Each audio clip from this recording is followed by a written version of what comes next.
Right away, the first thing I notice before I even start reading the sentence is right after that blank, we have a colon. Remember, the colon is used in vocabulary questions to basically repeat information. So it's very likely that the definition for this blank comes after the colon. Let's see what we have. The impact of urban rooftop gardens on city ecosystems is blank. These small green spaces provide shelter for local bird populations, create sustainable food sources for communities, reduce building energy costs, and help manage stormwater runoff. So it's just a list of things. So it's something like varied is my guess here, right? There's a variety of good things about them. So yeah, varied feels like the word. Now let's see if anything means that. So temporary, no, that just means it lasts for a short amount of time. We have nothing about time here. Uncertain. Well, it doesn't seem uncertain. They seem to know exactly what the benefits are. So there you go.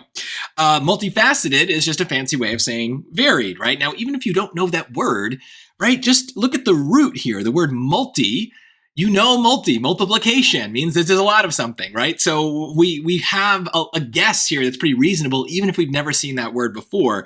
And then theoretical means like hypothetical. It's something we're uncertain of. We haven't proven it. But it doesn't sound like these are potential impacts that we're again, uncertain of, right? So almost theoretical kind of reminds me of B in a way. So C is definitely the answer. And you can't be afraid to pick words that you have never seen before. Multifaceted is a complicated word. It's not one that I'm using every day of my life, but you should be able to kind of maybe recognize that you've heard it before, or just kind of break it down and, to be comfortable picking it based on the meaning, or just recognize that none of the other words work. So don't be afraid of hard words. That's kind of the key to this story.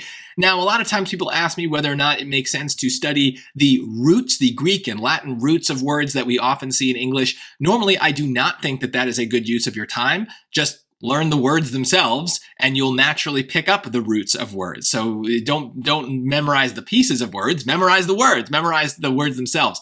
But if you are learning new words, you will naturally kind of recognize the patterns between them and start to see overlap between certain words that don't have the exact same meaning, but have similar ideas. So that word multi, or that kind of root multi, obviously means multiplication. So there's definitely some other words you should be familiar with that include that as well. That just gives you a little bit more confidence to pick that. But roots are tricky. Sometimes the root is misleading. So just use lots of different strategies, think about what the sentence is saying, and then use process elimination, and you should be comfortable picking C without any issues here.